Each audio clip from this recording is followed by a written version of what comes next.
much have you learned in that much? I mean, I knew it as a fan, and Coach has said it, multiple times. Just if you're a football fan, especially in our age demographic, I mean, Nebraska is a big deal. And I knew just from a fan aspect, just the history of Coach Osborne, Coach Toughening, all the stuff, all the great wins, the national championships, the traditions, Memorial Stadium, the fan base. It was just whenever Coach Rule started talking about Nebraska, I mean, it got us going. Exciting. Hey, Marcus, Mitch Sherman from The Athletic. Can you discuss your association, your feelings, Coach Rule? You see on paper where they go back to, but what made you eager to make this move and follow here? We go all the way back to 2005 at Western Carolina. And, I was with him. I was his first coordinator at Temple in 2013, and we've been together really ever since. Even though I've been at different jobs, we're still, really, really close. I think the one thing is just the like mindset that we have.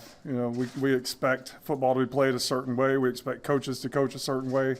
And I think we're truly aligned from that standpoint. And so when he gave me the opportunity, I remember driving home from after we beat Clemson, and he texted me, said, "Call me." And I'm just hoping that that's what he's going to, say is come with me. And when he did, I didn't even let him get it out of his mouth. I was like, heck yeah, let's go. So you had a hunch he might be calling? Well, he texted me, and he said, hey, call me. I had a bunch of texts after that game, and his just said, call me. And so I was hoping, that that's what it would be. Hey, Marcus, Luke Moon from Lincoln Journal-Star. Just curious, when you take this job, what was on the top of your to-do list in those first couple weeks? Just recruit, get to know our players. In today's world, you got to recruit your players, especially when you're a new staff with the transfer portal and all the things that are going on in college football. So just, recruit our players, make sure you get here fast enough before they go home for Christmas and get to see those guys, and then just start recruiting and start, evaluating the roster and seeing what we need and trying to go fill those needs. Hey, Andy Kendi from KTV in Omaha. When you're looking at the roster and what you see on film, what would you describe as your biggest position of need right now? I think receiver is a spot that we need to build. We've got some good receivers. I just think that we need to build the depth there and the different types of receivers. You don't want them all to look the same and be the same. You need different types of body types and stuff. So I think just filling some needs there, and I think we did a really nice job of that. Really fired up about the class we have coming in. From the first signing day, and I think that we can continue to do that this month. What worked at the end of the year for you? Just again, it's the same mindset as Coach Rule, just development and not being stubborn in a bad way, but just continuing to believe in what we believe in and continuing to coach. And I think just watching Spencer Rattler, just his development, how he played at the end of the year was just a culmination of hard work that started from last spring all the way through the season. And if you do that and you trust that and you just keep developing, keep coaching, you're going to end up playing well at the right time, which is at the end of the season. And follow up to that, Amy Just from the Lincoln Journal-Star, from the very beginning for you, how did you see Yale's offense kind of develop, and what are some of the things that are transferable, right? You can't just manufacture Spencer Rattler here, right? So what are some things that could be transferable? I hope I understood your question right, but we're going to be a pro-style offense. Like, we actually get in a huddle, which is kind of taboo these days. Like, we're going to get in a huddle and call football plays, and we're going to use tight ends, and we're going to use a fullback, and we're going to run the football. We understand to be successful in the Big Ten, you've got to be able to run the football because you're going to play late in the season in some interesting weather games, and you can't just throw the ball, all over the field. So I see that, we're starting from a standpoint of just being the physicality and playing good, clean football. And I think that, we're off to a good start with our recruiting. Husker online, do you have any sense of what that means to Nebraska fans to hear you're going to use a fullback? Yeah, I've heard it. Yeah, and it's interesting. I coached at the University of Tennessee at Chattanooga, and we opened up against Nebraska in 2011. And so if you want to do something fun, go look at the first play that I called that day. I guess it was the first play of the season for us here at Memorial Stadium. What was it? Yeah. Go research it. It's on YouTube. You originally came in as a tight ends coach, and now you're moving over to quarterbacks. I mean, was that did you kind of know there could be some versatility with your spot as the coordinator on the staff? I think if you look at mine and Coach Rule's past, we've coached every position on offense, from O-line to tight ends to running backs to receivers to quarterbacks. I am a quarterback coach at heart and by trade, but we were trying to formulate the best staff as possible, and I knew that certain guys we were talking to at that time, I thought it would be best if I just I coached the tight ends, which a lot of people are doing now, a lot of coordinators are doing. But as we kept going through the process, it just started making way more sense for me to stick with the quarterbacks. Why is it important for a coordinator and a head coach, by the way, to coach all over the field as you guys have? I think it's crucial just because you know what the issues are at each position. So as a coordinator, sometimes if I've only coached quarterbacks my whole life, I may put those running backs, tight ends, and offensive line in weird situations, asking them to do things that maybe aren't sound. So especially offensive line, getting to coach the offensive line with the Panthers. Like, I know how to protect those guys now. Like, when I was younger, I probably put them in some bad situations, 5-man protections, not helping them, So we have, kind of understand tricks of the trade when you coach all those spots that you can help your guys be successful and keep them out of harm's way as much as possible. Coach, why do you like the huddle? Why do you like that? You don't really want to go down this path, I don't think, but I'm on a crusade about the huddle. Like, the huddle is the heart and soul of football. You cannot teach the leadership moments. You can't script the leadership moments that happen in a huddle. If you talk to any football player that played in a huddle, they're always going to talk about funny things that happen in the huddle. This guy was puking in the huddle. This guy ripped my what in the huddle. This guy, Joe Montana goes in the huddle and says, hey, we're getting ready to go down 75 yards and win this game. So there's all these moments that happen in a huddle. And then I think, how do you ask your quarterback to be a leader if he never talks? Today's football has become, clapping my hands for a snap count, and the coach is signaling plays on cue cards. And then they complain about the quarterback not being a vocal leader. Well, when does he have a chance to lead? And I think in a huddle and the way that we play football, it gives our quarterbacks, a chance to be a vocal leader on our offense. Speaking of quarterbacks, you got 4 quarterbacks that have started Power 5 games on this roster. How do you kind of manage that and decide kind of what direction you're going to take that room? Well, coming from, I don't know if you've seen my past, but I played a GA at quarterback my first year at South Carolina. So to have the depth in the quarterback room is really exciting. And obviously I've not gotten to coach any of the guys we have yet, but just the potential and the depth that we have in there. And I'm excited about every kid in there. There's a couple of those young guys that I watched, in recruiting when I was at my other place that I was excited about. So it's a good room. It's a good problem to have. What's the origin of your huddle obsession? Probably just being stubborn and old school. Like, it's not offensive, but I just get so tired of, teams trying to run 100 plays, signaling plays on the cue card, clapping their hands. I don't know. I just think football's, meant to be played a certain way. And the huddle keeps us there and keeps us aligned. Marcus, at 46, you're kind of an old guy on this coaching staff. What are your feelings about the dynamic of the group, the offensive group that you'll be in charge of, and the Coach Rule's group in general? And what do you think that youth can do in this program? I love the approach that Coach is taking when he's assembling this staff. And it is weird. We were laughing the other day, like, we are the old guys now. I still see myself as a young guy, but I'm really, with the huddle, I'm becoming anxious. I think his approach to just, we're not hiring guys that are splashes on paper of what they've done in the past.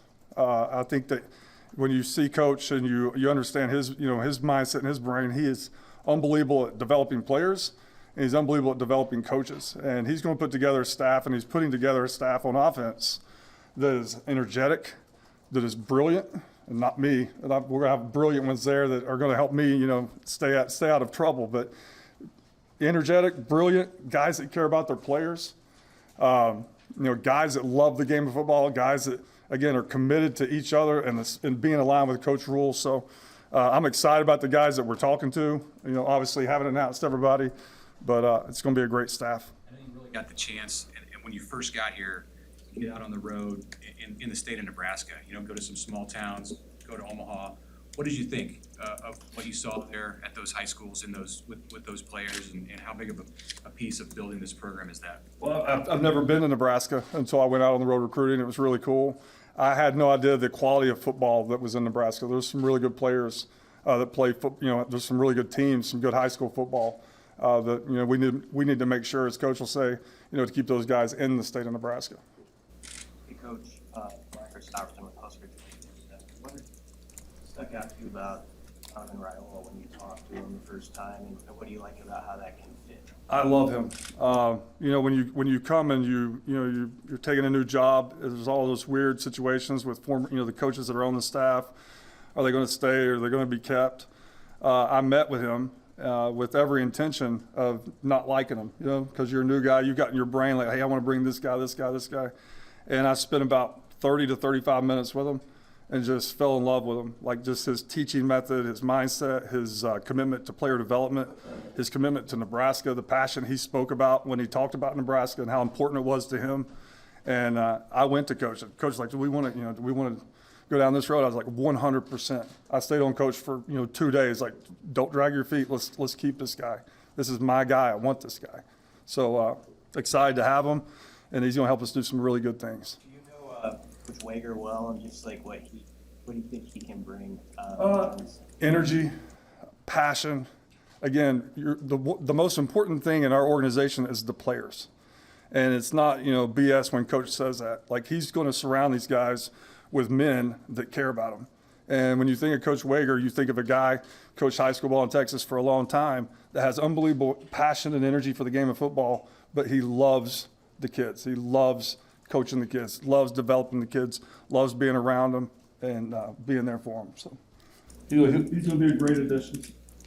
In what ways does a head coach develop assistant coaches? Like, what are the ways that you observe? He puts you in situations throughout the week, from accountability standpoint and different projects, just to make sure that we're developing our brains and developing our skills to lead. Puts you in leadership situations. I think he challenges you. Like, he's developed me, just making me coach all these different positions through the years, and I think he's brilliant at doing things like that. What do you think of, the Big Ten is distinct offensively, I think in college football, certainly in the Power Five, Big Ten West maybe even more so. Where does your system and vision fit into that, to that model? I mean, I think it's perfect, to be honest with you, just from a standpoint of, like, we are a little bit old school. Like, we're going to run the football. Like, everything's going to be, start with winning the line of scrimmage and running the ball. All the different throws and play actions and stuff come off of running the football. So I think in order to win in this league, you got to be tough, you got to be blue collar, and you got to run the football, and you got to win the line of scrimmage, and that's where our offense starts. Does Nebraska need to be distinct in some way? Or, When I think of Nebraska, I think of hard work, blue collar, chip on their shoulder, Midwest, tough kids. And, a coach we talked to that used to coach here gave us some great advice, like, build your line of scrimmage with Nebraska kids and they'll die for Nebraska. And that's what I've adopted in my mindset, and that's what I think that, is going to be a good recipe for us to have success on offense. My point is, Minnesota would say the same thing about themselves. Iowa would say the same thing about themselves. Illinois, Wisconsin. All the conferences, like when I'm not in the conference, I look at the Big Ten as a blue collar, tough league full of tough guys. Playing tough games. It seems like every game's a 1 or 2 score game every single Saturday, whether you're at home or whether you're away. So I think that's the way you got to play, and I think that's a recipe for when you ultimately want to get to where we're going to be winning championships. You've got to play that style. Very few people have won, national championships doing it the other way. Marcus, you mentioned Western Carolina, going way back to the beginnings with Matt.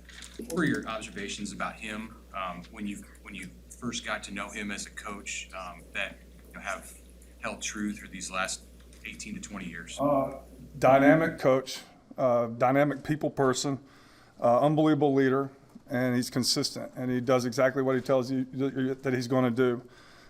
He took me in a room when we were at Western Carolina, and I was coming off being a GA at Tennessee, and I thought, well, Randy Sanders or Philip Fulmer is going to give me a job here in the next couple of years. And Matt, which is only a year and a half older than me, brought me in and said, those guys aren't going to give you a job. It's the guys you're working with now that are going to give you the job. So make sure every single day, you're working, showing what kind of coach you're going to be. And then ironically enough, he's been the guy that's, you know, given me all of my jobs. So he's a special leader. And again, can't say it enough. He cares about this place and he cares about his players. And I can't wait to see where these next couple of years go. Whether it was deserved or not, you faced a lot of criticism at South Carolina. What did you learn about yourself through that, and how will that help you here? I think anytime that you can have, you know, you have to go through some things like that, it's going to toughen you up and callous you up, whether it's warranted or not. You know, it's just part of the gig. You know, if you call plays, if you're the head coach or the offensive coordinator, you're the quarterback, you're usually going to get a lot of the blame or a lot of the credit, whether it's deserved or not. So I enjoyed my time there, loved it. It was a great experience, great opportunity, and I think it's only toughened, calloused me up to be, you know, even more successful here. You mentioned earlier your time at Carolina, working with the O-line. Can you expand on just how beneficial that experience was as you go forward now? Yeah, I was scared to death when he said, "Hey, you're going to be the assistant O-line coach." And I was like, "What?" Like, I've never coached O-line in my life, and to coach those guys, it was an unbelievable experience. Just because those are the heart and soul of your team, those O-linemen, especially in the NFL, the pros. I think just you know, pushing myself to learn the techniques and to learn the verbiage and learn how to, you know, be in a meeting with the offensive line. I think that that was a huge step for me. And then just, again, coaching it and seeing the issues that you had to go through as an offensive lineman, offensive line coach, I think only, you know, helps me as a play caller to make sure that I try to keep them out of those, you know, those situations. Marcus, Evan Bland, Omaha World Herald. Your counterpart is bringing in that 3-3-5 defense. How many times have you faced that in your career, and what are the primary challenges for preparing for this game? I think because it can be so multiple, you know, it might be classified as a 3-3-5, but they can play all the different, you know, all the different fronts needed to be successful. You know, when we were in the Big 12, it seemed like we played that every single week. So we're somewhat familiar with it, but it's always going to be good to, you know, to have variations of different defenses that we got to prepare for. It's only going to make us better in practice. This will be your first time coaching in the Big Ten. Just kind of what are your overall thoughts on getting to coach in the conference? I mean, exciting. I'm a football nerd, so, you know, I got to coach in the SEC. That was awesome. I got to coach in the NFL. That was awesome. Just to be able to go to these different stadiums, to get to come to work in Memorial Stadium is pretty cool. But just to go experience the traditions of the Big Ten is very, very exciting for me to just to think about the different games, getting to go to the different venues. Marcus, Kevin. It sounds like it's been a whirlwind for you since getting hired with all the recruiting and everything else you've had to do. Have you had a chance to learn Lincoln, and what are your impressions just of the city and the state? I haven't had a chance to learn it other than just, you know, we're staying at the hotel, and I know all the little restaurants and stuff that we go eat every night, but it seems like a great place. I mean, I'm ready to get my family out here, let them see, you know, what all the fuss is about and get them moved out here, but really enjoyed it so far. Coach, you talked about the quarterback depth, and you mentioned your willingness and want to run the ball. How do you feel about the depth in the running back room? We're always going we're always going to be trying to find, you know, to create and build the depth in each position group. I haven't coached those guys. I've watched them, and I haven't felt them yet. You know what I'm saying? I haven't been on the field, so I can only really feel what I saw on tape. I think that, you know, we've got a good room there. I think that, you know, they were productive at times last year and will continue to be productive, you know, moving forward. So until I can really see them and feel them at that position, it's kind of hard to make a judgment. What's your philosophy on quarterback running game and maybe how it's evolving in college football?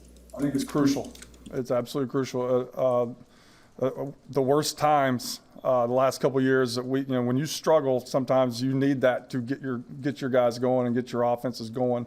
And when I've become a little bit too traditional and not have a quarterback run scheme, you know, we've struggled sometimes. So I love having the ability to, one, you know, recruit to that position, to have the ability to have the quarterback run. I don't want to major in it, but I think, you know, every now and then you can sprinkle it in and make the defense defend it. I think it only helps you.